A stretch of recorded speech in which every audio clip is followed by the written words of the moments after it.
Good morning, brothers and sisters. Donald Philip Veach from Jacksonville, North Carolina. Today is Trinity Sunday, so we use that collect from Dr. Cranmer's prayer book.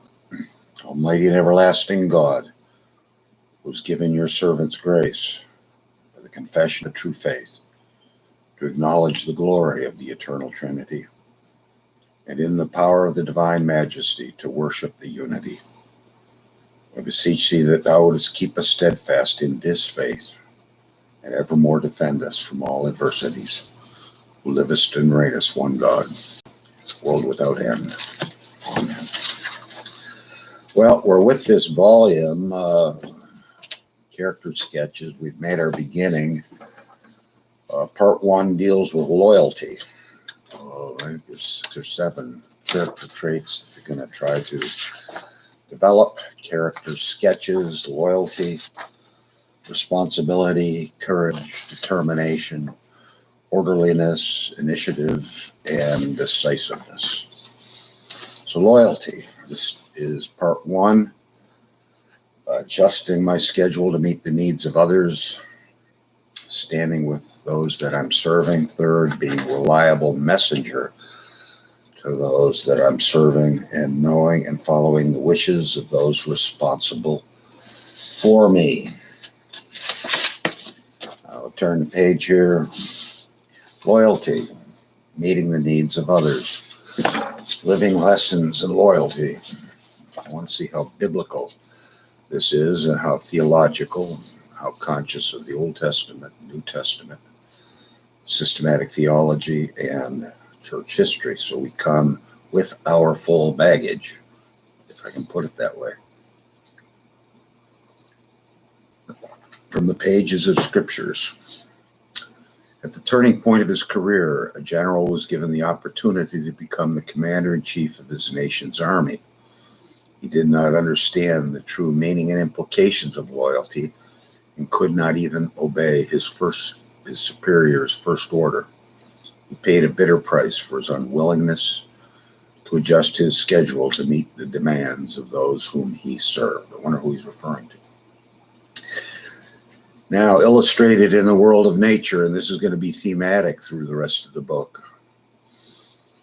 The great horned owl, Bubo virginianus, a deep woods animal. The horned owl ranges in size from 18 to 25 inches. The female is slightly larger than the male. The bird, also known as the hoot owl, the tiger of the night, is considered the most powerful of North American owls. This is found in South America, throughout North America. Let's see where we're going here. Let's talk more about this owl, as it illustrates loyalty. As a friend of mine, Dr. Andy Underhill, said, it sounds like naturalism, moralism, drawn from the lessons of nature. Well, we can learn from nature. We use the owl. We use the lion for the Princetonian Titan. We could use lion for John Calvin.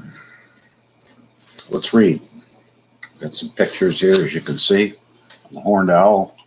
How does that illustrate loyalty and adjusting your own self to the needs of others? A faint crunch sounded deep in the frozen north woods as a great horned owl fractured the glazed snow surface on a large oak limb. The chilling February wind played with the tufts of feathers on his crouched figure as she surveyed the nearby trees. She gave little attention to the snow or wind. Her keen eyes were in search of something far more important.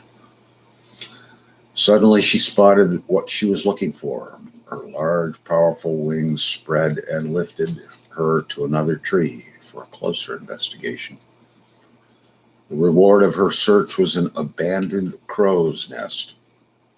It passed her inspection. She began pecking away at its frozen crust of snow and added a few branches and breast feathers. With the adaptation complete, it became her home, and within a few days it contained 3 white eggs.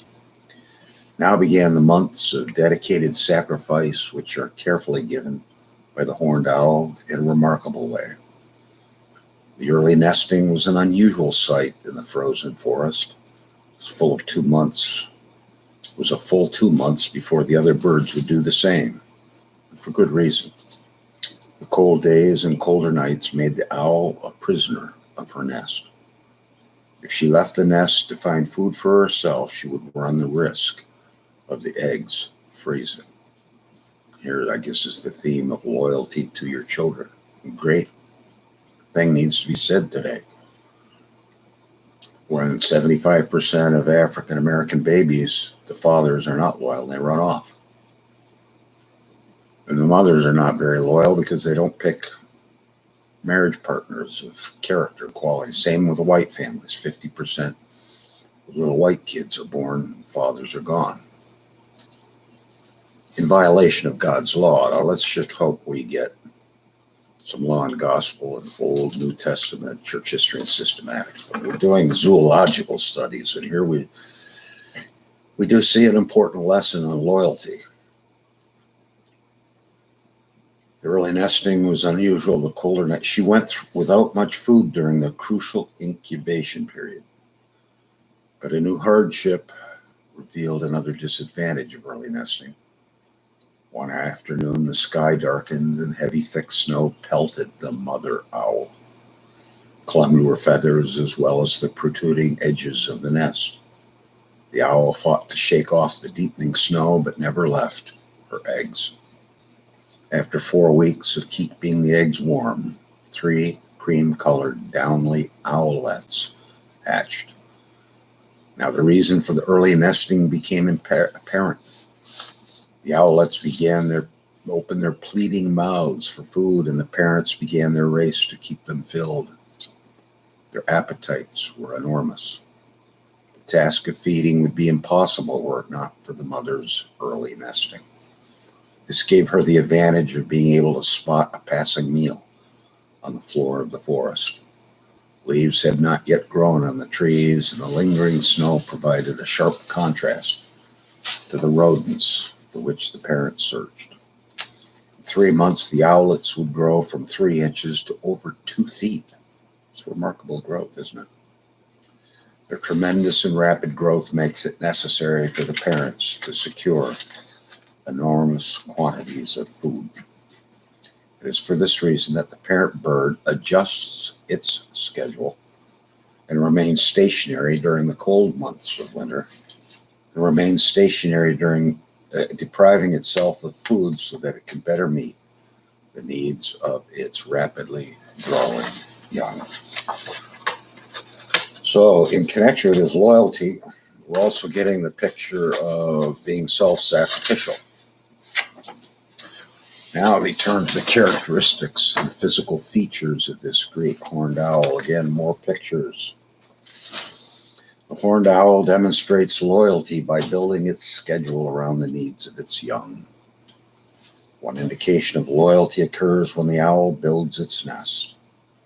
Rather than choosing the warmer spring months, it nests during the cold months of winter. Small prey are not afforded their usual ground cover during this time because of the lack of foliage. This enables parent owls to meet the tremendous food requirements of their young. Let's pause for a moment. We might view these rather than naturalism and moralism or lessons from nature as illustrations. That's maybe a better, more charitable reading of what these people are, or whoever it is that wrote this book. I think I'm comfortable with seeing it that way. The strong bony structure of the horned owl's beak allows it to crush bones and tear through thick skin and tough muscles. The horned owl may use its beak to tear its catch, but normally a small animal such as a house mouse is eaten whole. Then it shows a picture of the extent of the mouth opening. How can an owl get a large rodent through its small mouth? The mouth structure of the horned owl actually extends from ear to ear. It's much larger than just the beak. Its sharp hooked bill is used to tear a larger catch in two, but usually it will stuff the entire catch into its mouth at once. Much more of this that we got. Got a couple, three more pages. We can talk about their feathers, and then we're going to be talking about a story from 2 Samuel 20:1-13, and talking about General Amasa. I want to read that. Pull the Bible off this shelf because I don't think they quote the whole Bible. They just tell the story. But we want to be like John Calvin in his commentaries, where he quotes the Bible respectfully before he begins the commentary. Does an owl digest bones and hair? We might raise that about the Lutherans who eat Jesus on the table, or the papists. Yeah, it looks like a little thing, but they're actually eating body, hair and all. Hair, bones, and feathers are indigestible and are regurgitated in 2 to 4 inch long castings. Unlike a mammal, the owl does not have teeth with which to grind its food. It must use its beak for tearing large pieces of meat into manageable sizes, and then rely on a muscular motion to shake the food into the gullet. There are the powerful gastric juices of the owl's digestive system reduce the meat to liquid. I might pause here and just say that I had during university and before that a real propensity and proclivity to science. And we would pause and show and say, exhibit that science is a subset of the divine category of divine providence, which is a subset, an important, comprehensive global look, but a subset of the doctrine of providence and the doctrine of God, in itself within the rubric of the Trinity. Remember Colossians 1 that all things are held together by the sovereign Redeemer. So this kind of enlarges our perspective, thankfully, even though in some ways we share some maybe different presuppositions than the writers. We'll know as we go on. The owl either expands or contracts its iris in the eye to adjust available light. Isn't God a genius? Wow. Monocular vision, but also binocular vision. And it has a third-eyed eyelid. Why is it important for an owl to see both day and night? It is vital for the owl to see at night as well during the day. The daylight hours are short during the time of the year when it needs the greatest amount of food for the young, and much of what it hunts is more active during the night. How can an owl see at night? An owl has more rod cells in the retina than most other birds. These gather whatever light is available and allows it to see in the dark. Binocular vision and overlapping of the eyelids field of vision gives it greater ability to judge distances. It's got a wonderful picture here of the various parts of the owl's eye. Indeed, Psalm 19, the heavens declare the glory of God, his handiwork everywhere. Sets it forth day unto day, night unto night. It's talking to us, showing us the glory of God, and as does this owl, who's loyal, there's the idea, to its offspring, and as we are to our children and grandchildren. I tell my grandkids and my daughter that the kids own me. They own my schedule. The minute they want to do something, my schedule goes to the side. It's being loyal to them, as you are to your children and grandchildren. Why does the owl have 3 eyelids? The third eyelid regularly cleanses and moistens the eyes of the owl. It's like a built-in wiper system, which prevents the owl's eye from becoming dry. This feature is necessary to preserve keen vision and accuracy. It also has asymmetrical ear openings with tufts above it. Right ear opening and left ear opening.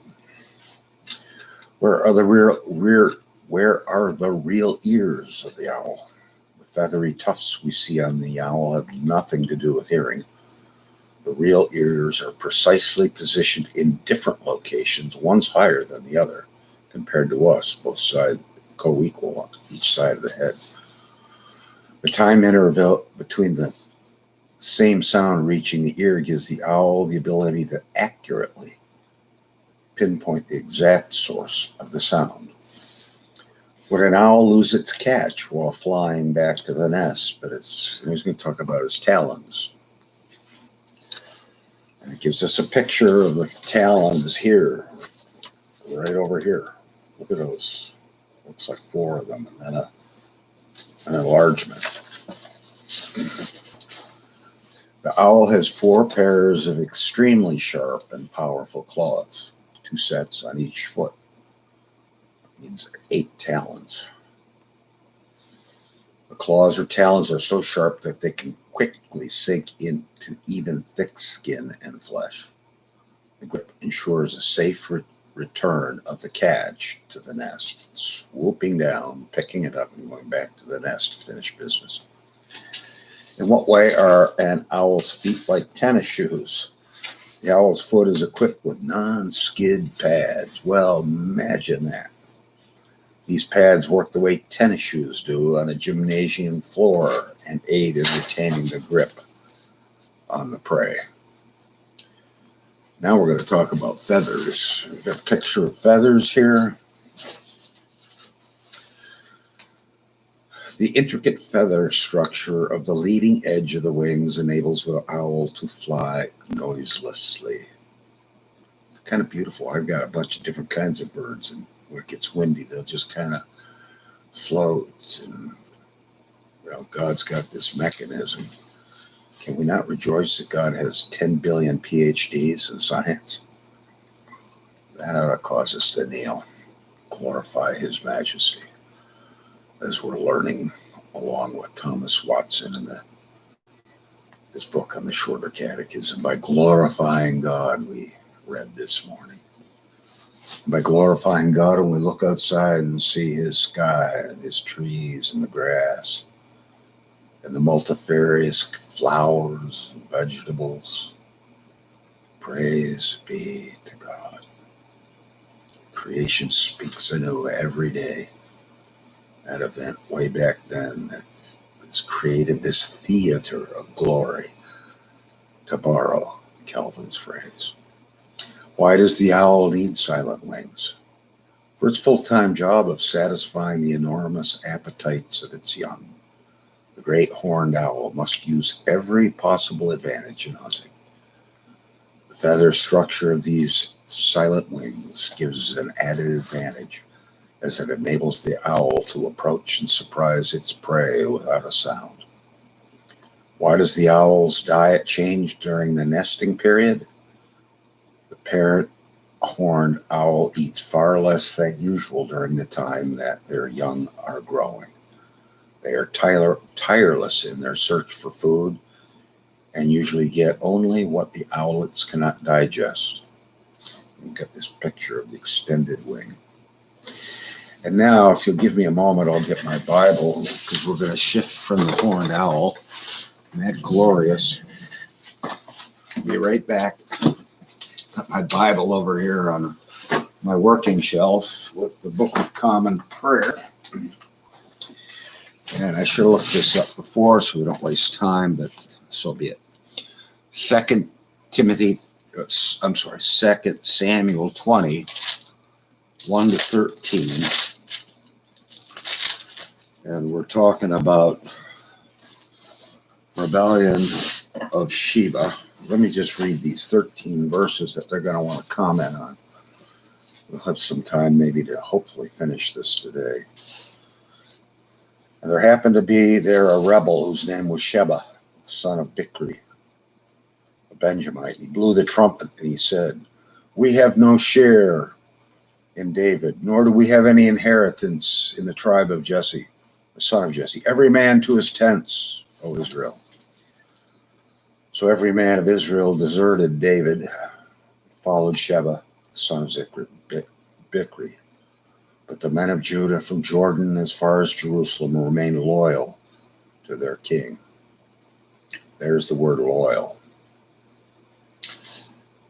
which I think they're going to play on here. An attribute that Paul said in Romans 15, verse 4, 3 or 4. 4, is it? These things were written for our learning. And the larger picture here is that God keeps the Davidic, Abrahamic house.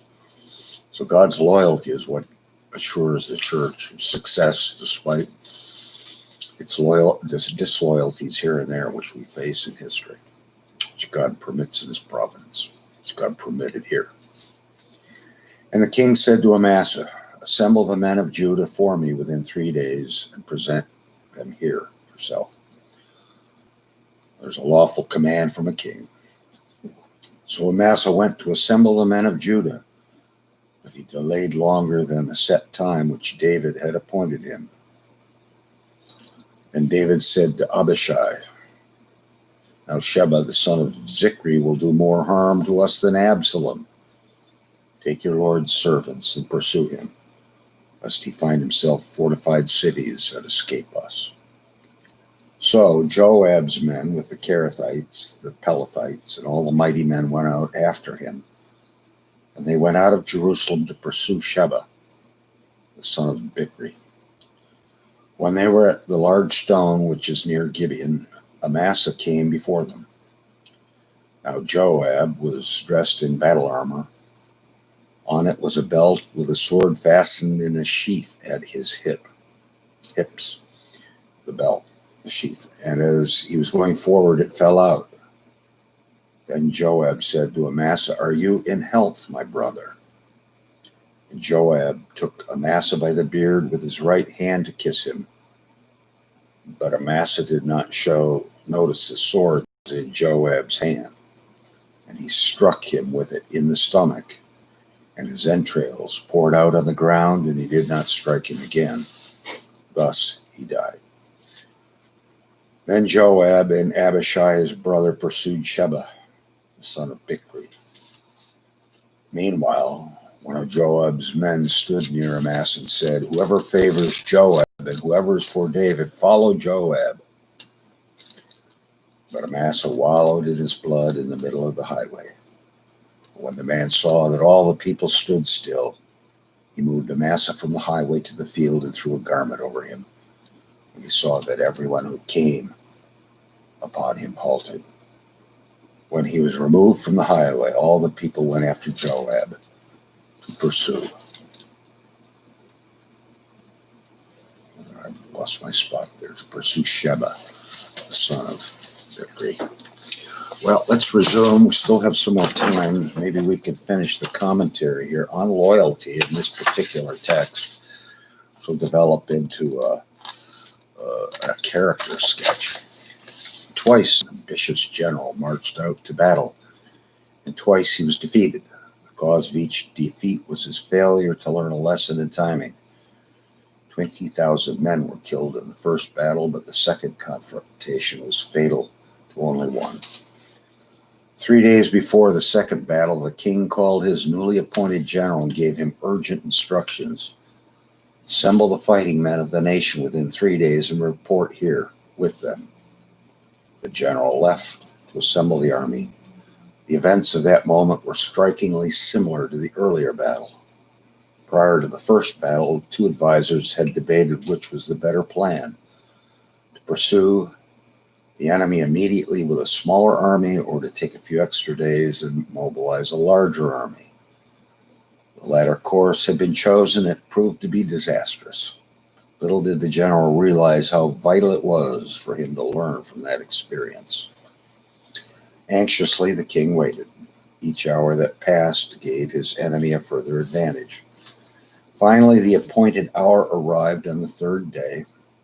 The king went out expecting to see the troops, but to his amazement, no troops were in sight, nor was the general. In desperation, the King David, called a trusted warrior. He explained the growing danger to their kingdom and commanded him to pursue the enemy with the remaining troops that were stationed in the city. An air of panic swept over the city. Orders were shouted out by commanding officers. Soldiers grabbed their weapons as they rushed into formation and marched out to pursue the enemy. News of what happened reached the general. He immediately abandoned his efforts to mobilize the army and hurried to join the king's troops. Little did he realize he was rushing to his own death. Among the king's troops was a demoted rival who despised and hated him. We could intervene here. Talk about the envy and greed in the upper ranks of David's army, Joab and Amasa. As the troops reached a huge rock by the road, the latecomer aggressively assumed his appointed position of leadership. But his enemy saw his chance. The troops watched intently to see what would happen. As the displaced rival walked up to greet the general, his sword slipped out of its sheath. With studied casualness, he grasped it with his left hand. In an effort to distract attention with interest, he said, "Are you in good health, my brother?" And though he intended to give a kiss of greeting, he gently touched the man's beard in a gesture of respect. And he quickly grasped the beard with his right hand and viciously stabbed him with the unnoticed sword. The stunned victim staggered back. A moment later, he collapsed in his own blood in the middle of the highway. The troops stood in astonishment as they watched their leader die. Had he followed the schedule given to him, his murderer would have remained in the capital city, and the new general could have continued and gained an easy victory.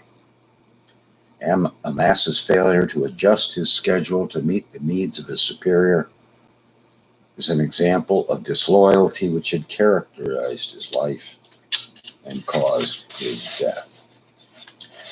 Well, we will bring this to an end and resume it, God willing, tomorrow.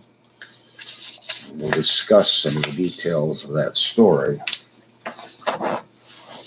We're not sure we share the conclusion of the writer, but he did not execute the mission, as we would say in the military. He was not on time, and that is a no-no in the military.